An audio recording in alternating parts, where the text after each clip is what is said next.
古代人嘅生活咧，好似真係好自由、好寫意，唔使翻工咁樣嘅。咁但係現實係咪咁咧？咁而講士農工商咧，其實就叫做四民，就係一個國家咧。如果即係需要運作得順利嘅話咧，就要有4種嘅職業或者4種嘅人啦，去合作咧，先至可以運作到嘅。即係古代我哋去理解佢就係你好難話我要失業或者轉工咁，因為其實佢係一種身份嚟，即係旬假，即係咁就係10日先有1日假。去到再後來咧，即係宋啊或者明嗰啲時代咧，佢哋假期係越嚟越少嘅。Hello， 大家好，歡迎嚟到學識開咪，我係主持江啟明。Hello， 大家好，我係 Hugo。嗱，現代人咧，真係要翻工咧，其實都係一件好辛苦，大家好唔想做嘅事嚟嘅。朝九晚五咧，其實對於香港人嚟講咧，都已經係一件即係幾好嘅事嚟嘅啦。因為好多人咧，其實係朝九晚七，甚至乎朝九晚九咁樣樣添啊。咁所以咧，我哋其實都幾中意睇古裝片嘅，因為古裝片裏邊咧，往往啲主角咧就係好似好自由嘅，唔使翻工嘅，中意周圍去行俠仗義又好啊，去學下武功又好啊，咁樣。即係似乎咧，俾到我哋一個嘅憧憬咧，就係古代人嘅生活咧，好似真係好自由、好寫意，唔使翻工咁樣樣嘅。咁但係現實係咪咁咧？即係古代咧，我諗想像就總係美好嘅。你就算睇現代嘅劇集都好啦，啲主角都係唔係好使點翻工嘅，或者翻工都好似可以談情説愛啊，或者咧可以做下啲即係自己想做嘅嘢咁樣。咁古代我哋好多時候睇嘅古裝片咧，即係武俠片啊，或者宮廷片嗰啲人咧，的確咧就唔係好使點翻工啊，因為遊俠咧佢就真係喺古代嚟講，其實佢係無業遊民嚟嘅。咁啊，不過佢自己武功高強咧，咁所以佢就即係中意做乜就做乜，咁啊官府都即係管佢唔到啦。又或者皇宮貴族嗰啲咧，咁啊喺皇宮裏面，咁梗係唔使翻工啦，咁你係貴族嚟噶嘛，咁樣。咁但係其實喺即係古代咧，仍然都有好多人係長期需要工作嘅。雖然個工作同我哋今日想象嘅未必一樣，咁但係咧，佢哋都係即係可能有好長嘅時間咧，係投入喺自己嘅專業嗰度去做嘢。咁所以即係如果要翻去古代嘅話，都唔係真係咁理想噶。好多唔同嘅職業咧，其實都係好忙嘅。其實古代咁都好合理嘅。嗱，即係就算你現代人啊，我哋都會有啲所謂二世祖咁，都唔使做噶啦，日日就掛住玩咁樣。咁所以似乎咧都好明顯係要所謂翻古代咧，都睇下視乎你係去做一個乜嘢嘅身份啦，或者係你從事咩職業啦咁樣樣。咁但係好多人咧可能都會聽過啦，古代咧我哋往往就會好概括咁講咧，就係有士農工商嘅呢4種嘅職業身份咁樣樣嘅。其實係咪真係呢4種咁樣樣嘅工作分類係可以描繪到古代人嘅即係嗰個工作嘅分類嘅咧，定還是係其實即係恰唔恰當咧呢個分類？我諗呢個係一個即係好闊嘅一個分類嚟嘅，因為即係所講古代其實係一個好長嘅時期啦。咁而講士農工商咧，其實就即係喺管子嘅時代，即係話咧即係春秋戰國啦呢段時間啦。咁佢哋咧就有呢種嘅分類，就叫做四民。就係一個國家咧，如果即係需要運作得順利嘅話咧，就要有4種嘅職業或者4種嘅人啦，去合作咧，先至可以運作到嘅。咁而呢4種咧，其實可以話係古代嘅一種即係分工啦。就係例如士咧，就係做管理嘅管理層咁樣。咁農夫農民咧，其實我哋今日咧可能就會覺得農民可能係有好多嗰啲歷古裝片咧，就係佢會覺得佢哋係地位比較低啊，或者咧可能就係體力勞動啊冇咁好。但係唔係嘅，其實喺古代咧講農咧係一個地位都幾高嘅，因為佢係講緊成個國家嘅後勤。因為你所有嘢冇咗農夫咧，你就運作唔到啊，冇糧食嘅軍隊運作唔到咁樣。跟住咧工匠咧，咁就係即係由官府去即係規定去俾一個地方佢哋俾資源佢哋咧，就去即係打鐵啊，做啲陶藝啊咁樣。咁啊工，跟住咧就係商人咧，反而地位就相對低少少嘅，咁就係做啲即係貨物嘅流通。咁呢個都可以話係古代即係比較即係明確去分到嘅4種分工啦。因為以前嘅職業咧，其實就冇咁多嘅。如果講緊即係資源冇咁豐富或者冇咁即係多即係人口流動嘅時候咧，其實一個地方佢哋要運作到咧，佢係一個好本地嘅一個圈子嚟嘅。所以士農工商咧就真係啱啱好分晒佢哋即係要做嘅嘢啦。咁而且佢哋都好多係世襲嘅呢樣嘢，所以你出世嘅時候咧，你已經知道可能你個仔或者咧你再下一代咧，其實都係做緊相同嘅職業嘅。咁所以呢個就係一種社會秩序都可以咁理解。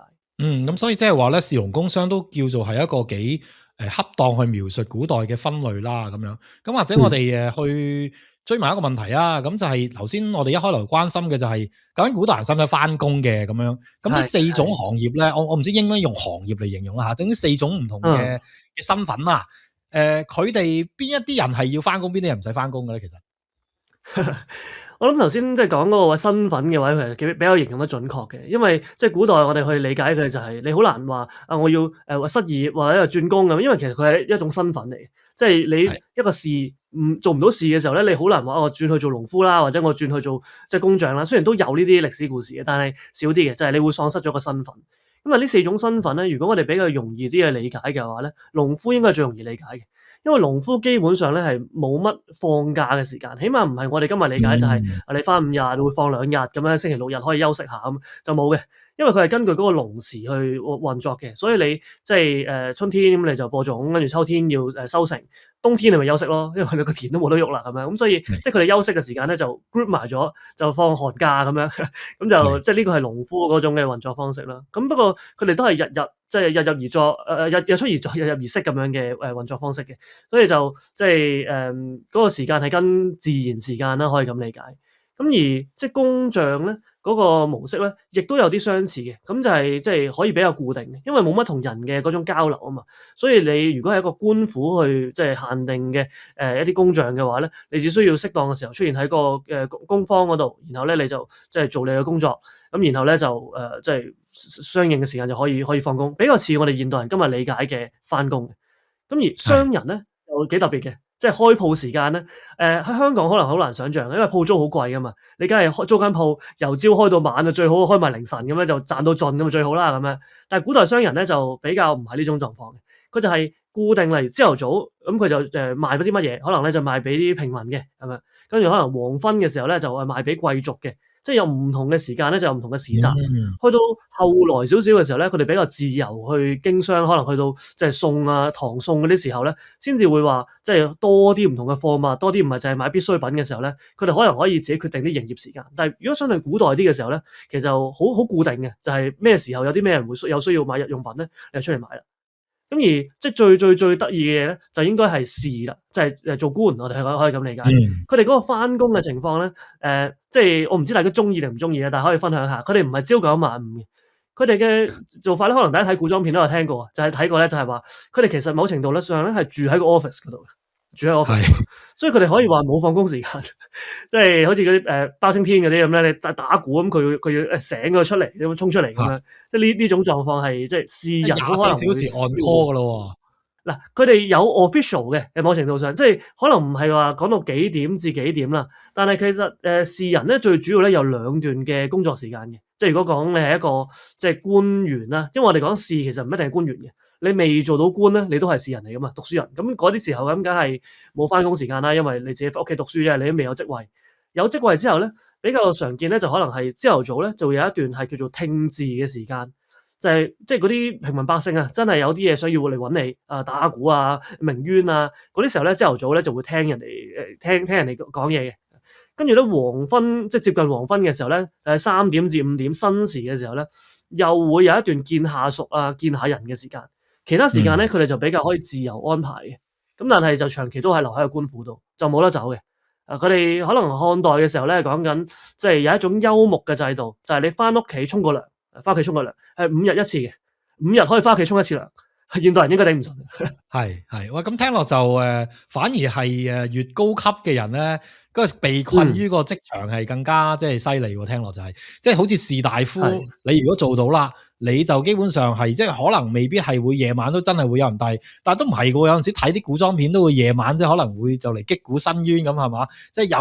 有苦我要申訴啊咁樣，咁可能佢都要即刻係咪即刻換件衫衝出嚟，又要去聽你啲人嘅申訴咁樣樣咧？其實理論上都係嘅，不過我哋要知道就係劇集永遠都係做啲特例噶嘛，你拍啲日常事嘅時候咧冇人睇嘅，所以一定係話哇好緊急喎，即係夜晚嚟個官府都要去聽你講喎咁樣，即係一種特例嚟嘅。咁但係即係我哋可以講就係話，同現代嘅工作保障咧就好唔一樣。我哋冇嗰啲勞工法啊，咁樣就你一定要呢段時間就 office hour，咁其他時候咧你要 OT 補水咁冇噶嘛。所以你就係你喺官府關你個職權事嘅，甚至乎可能唔關你事都好啦，你就要處理嘅就要處理噶啦。咁啊，淨係得你可能即係真係休假嘅時候，你離開咗個官府，咁你先至唔使處理嘅啫。咁所以呢個都好似現代人嗰啲咧 WhatsApp 24小時 on call，佢仲進一步添，你就係住喺個官府度，你一必須 on call 啦，你 WhatsApp 想 block 咗佢都做唔到啦。咁我想問咧，即係你頭先有提到 annual leave 啦，咁樣，即係好似翻工咧，就當然我哋都好想有個長假啦，咁樣。咁究竟其實即係你話做官咁樣放假，係咪真係可以放到假嘅咧？咁嗰個政府邊個管啊？如果咁樣？嗱，呢個咧其實係睇唔同嘅時期嘅。我哋會即係睇過一啲嘅即係學術嘅研究咧，其實佢哋都會嘗試組織下咧，就係即係古代嘅人，我哋除咗講即係管治啊，或者我哋講可能一啲大型嘅制度之外咧，例如休假嘅制度咧，其實好早期已經開始有噶啦。咁但係嗰種休假嘅制度咧，我哋會講緊就係真係就係頭先講翻屋企換件衫，甚至乎咧有一啲嘅即係古代嘅故事會講咧，就係個人咧明明個屋企同官府咧喺隔離嘅啫。但係咧，佢可能成個月都冇翻屋企換件衫嘅，咁啊代表佢好勤力啦咁樣，即係有呢啲嘅講法，就係自願咧就係唔休假咁樣，係有呢啲人嘅。咁但係咧，如果你講話長嘅假期咧，就難啲啦，因為其實假期咧有啲 sad 嘅呢件事，就係喺成個歷史時代裏面咧，假期可以話係越嚟越少嘅。我哋可以咁講咧，因為嚟漢代咧，5日裏面你可以有1日翻屋企沖涼，翻屋企休息下咁樣，我哋當嗰日係假期啦。比起我哋今日七日先至有即係一兩日假期咧，其實都幾算多嘅，算多嘅。咁然後咧，但係去到後來咧，就已經去到即係旬假，即係一旬先有一個假期，咁就係10日先有1日假。去到再後來咧，即係宋啊或者明嗰啲時代咧，佢哋假期係越嚟越少嘅，有一個落嘅趨勢添嘅。因為嗰個可能即係公務上越嚟越多啦，或者可能越嚟越繁瑣嘅，即係工作喺嗰個嘅官府裏面啦，所以假期係越嚟越少嘅。如果你要去到放長假咧，我諗古代人咧嘅長假咧，好多時候都係一啲唔開心嘅假嚟。最長嘅假就係喪假啊，因為佢哋守3年之喪啊嘛。所以實質上咧，雖然3年之喪唔係真係守足3年嘅，好多時候係講緊守1年嘅喪，完整嘅1年，然後可能前後加少少，就橫跨咗3年，咁就係一個叫做所謂3年嘅喪假，即係行政上會咁樣處理啦。所以長假好多時候係咁樣運作咯。你講起喪假咧，呢個我真係好想再清楚啲，究竟個情況係點咧？實際上，嗰個人放3年喪假，究竟佢仲使唔使做嘢嘅咧？佢唔做嘢又有冇糧出嘅咧？即係佢點過活咧？嗰3年其實係呢個都係要睇視乎唔同嘅時代嘅，其實，因為即係我哋如果講最比較就係春秋戰國嘅時代嘅時候，我所講3年之喪係一個可能會比較嚴格少少嘅即係做法啦。咁所以咧就即係喺嗰段時間咧，佢應該係唔做嘢嘅，因為佢起碼唔會翻去官府度工作啦。尤其是咧，佢好多嘅即係嗰啲奔喪咧，其實佢哋都係離開佢哋工作嘅地方好遠嘅，可能翻去鄉下嗰度即係奔喪。咁所以其實嗰個工作係一定會停止嘅。甚至乎去到後來少少嘅時間咧，可能係唐宋嘅時間咧，佢哋嗰個奔喪嘅制度咧，依然都係會即係停止工作。呢個你工作甚至乎係不道德嘅。做嘢係唔啱嘅呢件事上面，咁所以咧就可能需要通過其他嘅即係人事嘅調動咧去替補呢一樣嘢。咁去到後來嘅當然就會比較即係系統化啦，即係佢會知道呢個人即係喪假，咁所以咧佢就要調個人過嚟啦。可能以前咧就未必係咁樣嘅，就即係單純係補位咁樣，因為好多人都係全部喺官府裏面住啊嘛，所以其實佢哋可以互相去即係補位，即係呢個狀況會比較常見。OK，咁即係我哋大概就理解咗就係即係攞長假嘅情況啦。咁但係我哋攞假就唔係淨係一定係講緊係攞1日啊，或者係成個月咁樣嘅假噶嘛。其實1日翻工，我哋好多時都好渴望就係期待住個鐘就夠鐘啦，有 lunch break，咁我就可以去出去食個 lunch 咁樣。甚至乎有陣時咧，我哋依家即係會約朋友食晏啊，咁啊去到成2個鐘頭先即係翻嚟 office 咁樣。即係我想問就係通常古代咧，即係你嗰個1日嘅 routine 啊。中間有冇 break？中間有冇 break 咧？就真係都好睇職業啦，咁樣呢樣嘢，因為大家都應該好期待嗰個要休息嘅時間。咁但係咧，其實古代人咧，即係我哋講緊即係春秋戰國時期，因為比較早少少咧，其實佢哋食飯嗰個嘅即係文化同我哋都唔太一樣嘅。就係首先資源就比較匱乏一啲啦，而且佢哋活動嘅時間咧，因為冇咁多燈光啊嗰樣嘢咧，佢哋可能黃昏嘅時候之後咧就會休息，所以佢哋好集中嘅時間咧，佢哋就主要係食早餐，即係起身會食一餐啦，跟住夜晚會食一餐。就未必一定會食晏晝嗰一餐嘅，因為食有啲奢侈嘅呢件事都。咁但係例如有啲體力勞動嘅人咧，例如農夫嗰啲咧，就可能會嘅。即係有啲嘅記載咧，都會講就係啲農夫可能會有屋企人會帶啲嘢食，咁等佢哋喺農耕之間咧就可以即係補充下體力。咁農夫係會有嘅。咁除此以外咧，如果我哋講話嗰啲嘅即係做官嘅士大夫咁樣啦，因為其實佢哋主要係得2段嘅即係正式辦公時間啦。如果我哋講緊喺官府啦漢代嘅制度裏面。咁佢哋咧就會朝頭早會即係辦公啦，3點至5點辦公啦，中間嘅時間或者係夜晚嘅時間咧，其實相對係自由嘅。所以佢哋話我想嗯自己練下字，或者我想覆下私人嘅書信，我想去會客見下人咁樣咧，其實係可以嘅。即係你喺官府嗰度做咧，就相對自由一啲嘅。咁所以就變咗你話佢會唔會有啲人即係偷偷地食下嘢啊咁樣，或者係食啲零食啊咁樣咧？唔知道。咁但係咧就喺記載上咧，應該就係早晚餐咧為最主要嘅。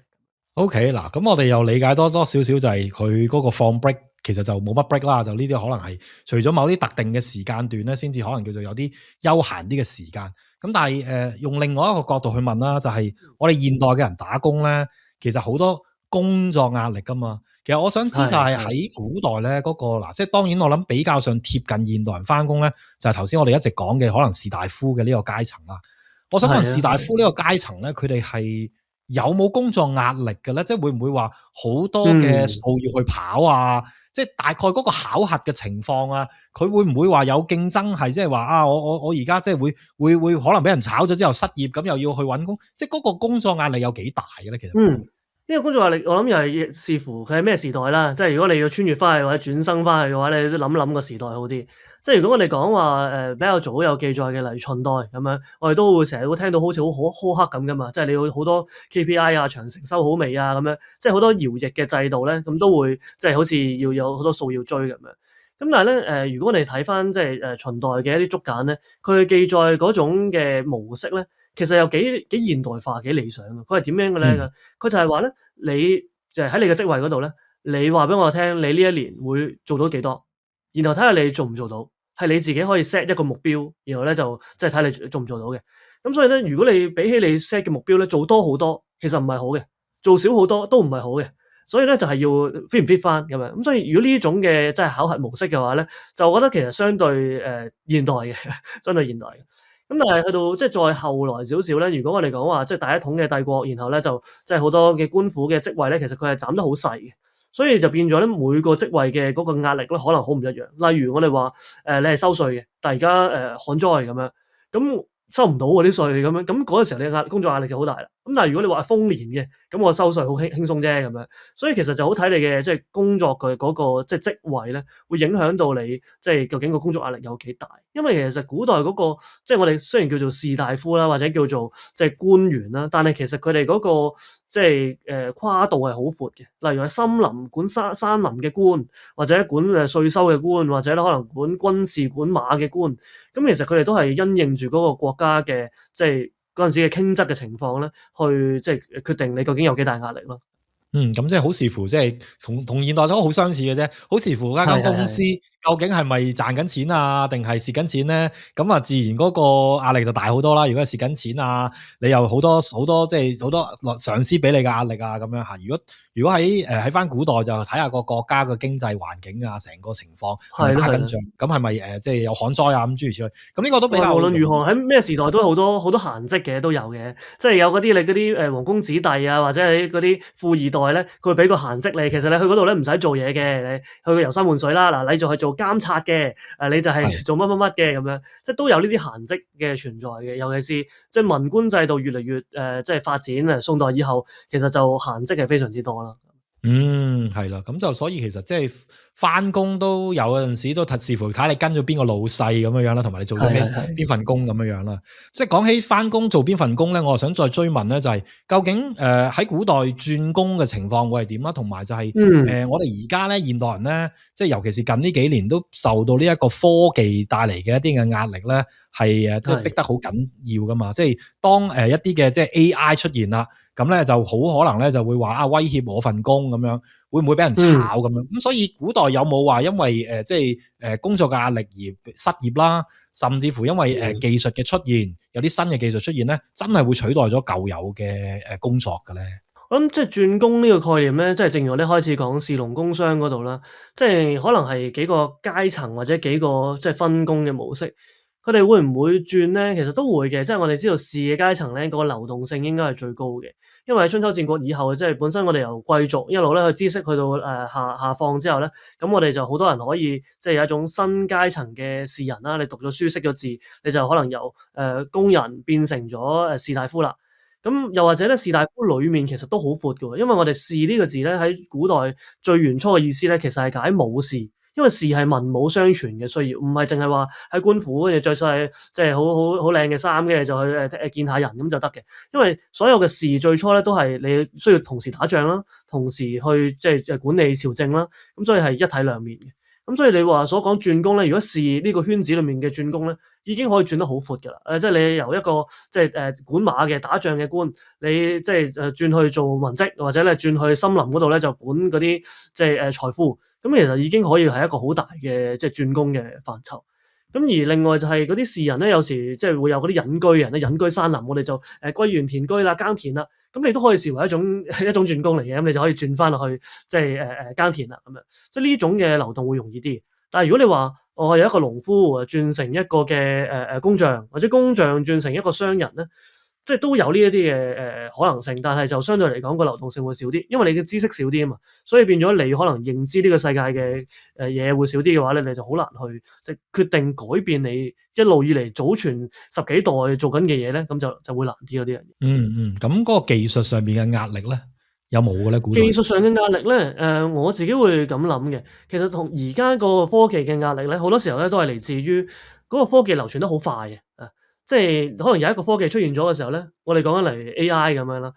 每個月都有新嘢，一有新嘢咧，全世界撳個掣，突然間大家都用到啦咁樣。但係古代其實完全唔係呢種狀態啊嘛，即係例如有個人可能喺越國，佢係一個好厲害嘅鑄劍嘅技術咁樣，佢只會係流傳於嗰個人。可能佢教一個新嘅人咧已經好困難啦，或者咧可能我教晒成個越國嘅人，哇好多整名劍嘅人喺晒越國啦，但係佢要再流傳出去影響埋其他國家，令到其他國家嘅即係以前舊技術嘅劍匠失業咧，其實係好難嘅呢件事。所以佢哋對於嗰個技術嘅壓力咧，會相對會冇咁大，因為嗰個變化冇咁大啦咁樣。咁而另外一樣嘢就係即係嗰個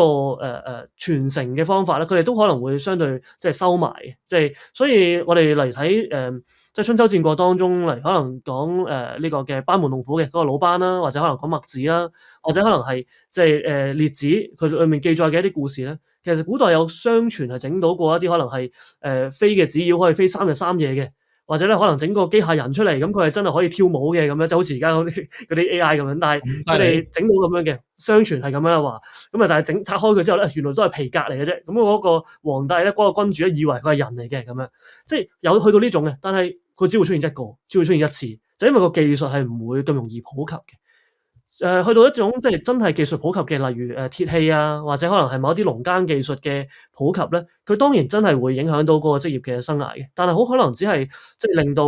即係農夫佢哋做農夫嘅嘢嘅時候咧，可能係便利咗，或者可能個效率高咗。但係會唔會冇咗農夫呢個職業咧？相對而言就唔係好會嘅。所以就我諗佢哋對於嗰種科技焦慮嘅壓力咧，可能就會拉到好長啊！你用幾代人去諗咧，可能有嘅，但係即係從一個人去睇嘅話咧，就一定冇現代咁大壓力咯。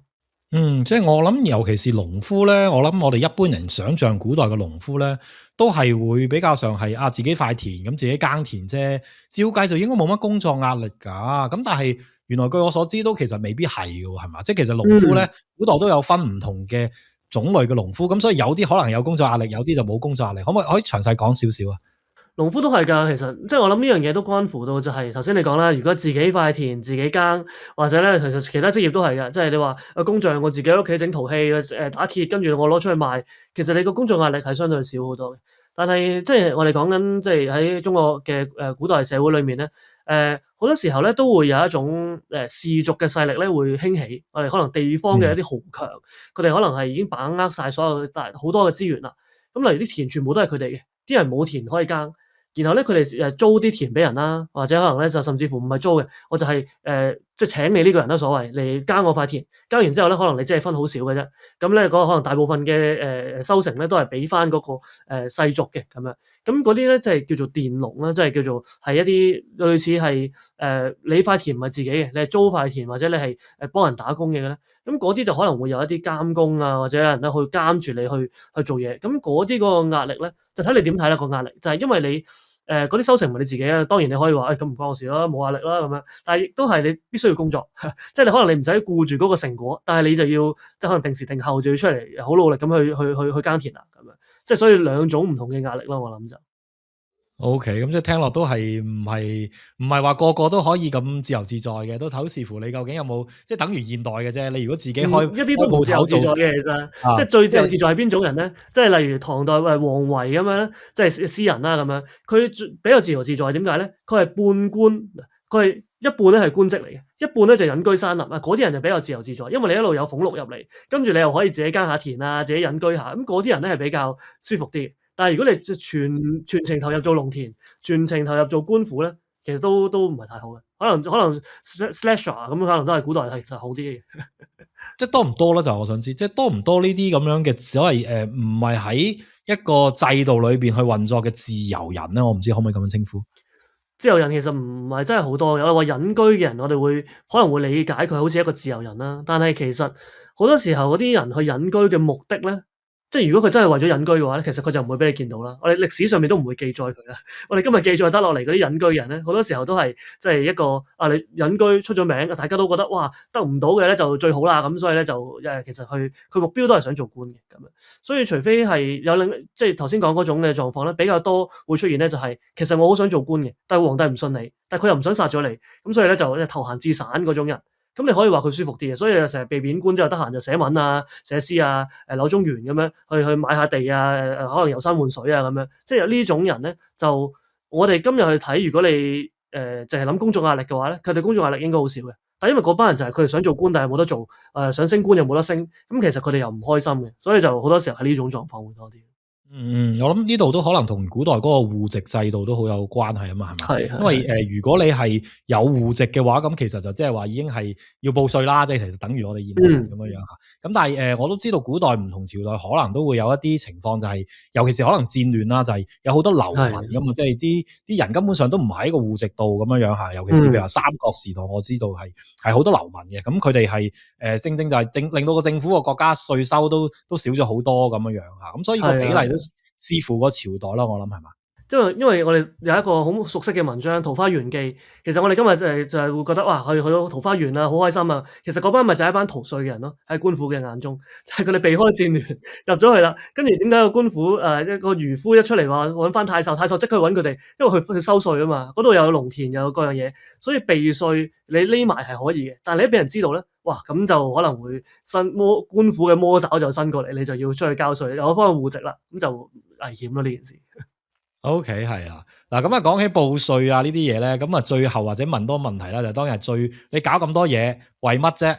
出糧啫嘛，係咪？咁我哋就想問下啦，就究竟即係古代嗰個出糧嘅情況係點樣嘅咧？即係我諗據我所即係好 layman 咁去理解啦，就係其實士大夫嗰個即係表面個收入其實係好少嘅，其實實際嘅情況係咪係點嘅咧？係咪真係可以叫做靠嗰份糧去過活咧？定還是佢哋有好多其他 hidden 嘅一啲嘅收入嘅咧？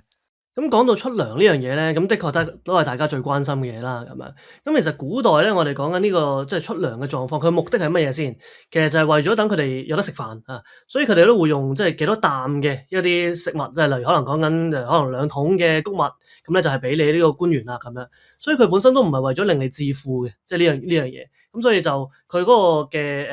即係出糧嘅機制咧，就唔會係話非常之多啦。咁但係當你如果去到即係做某一啲嘅公職，或者咧可能做到某一啲嘅成就嘅時候咧，佢哋可能會用賞賜嘅方法咧嚟俾一啲大嘅錢嚟嘅，即係例如可能講緊春秋戰國嘅時候，蘇秦咁啊，佢游說到唔同嘅國家咁樣，哇！你呢件事係真係大事嚟嘅喎，可以一齊抗秦喎咁樣，咁就會幾車嘅黃金啊，糧食啊，去賜俾你咁樣，所以就可能係一種即係特殊嘅狀態下去，即係俾你嘅收入咧，一定會比你自己嘅俸祿咧係多嘅。咁當然呢個係講緊即係最原初嘅時候啦，甚至乎可能孔子嘅學生子貢咁樣，佢係可以同時做商人，又同時去做即係游說嘅呢啲官職嘅，做丞相嘅咁樣，所以變咗佢可以用另一啲方法賺錢，所以其實都有一啲兼職嘅可能性嘅。咁而去到後來咧，即係講緊話呢個嘅官府嘅制度或者呢個即係文官制度咧，越嚟越去穩定嘅時候咧，其實依然咧都係有好多嘅官員咧，可能通過好常見嘅就係賄賂啦，又或者咧可能另一種嘅方法咧就係即係做一啲副業啦。因為呢個可能佢哋嘅家族咧，因為佢哋即係佢哋做官啫，咁但係佢哋嘅家族可能係一世家，可能係有田地嘅，可能係做商人嘅，咁所以佢哋可以通過呢樣嘢咧去做到一啲即係利益輸送啊，或者可以做到一啲即係副業咁樣。咁呢個就會係致富嘅即係比較可行嘅路線。如果你淨係透過官府嘅俸祿去致富咧，相對就會難好多咯。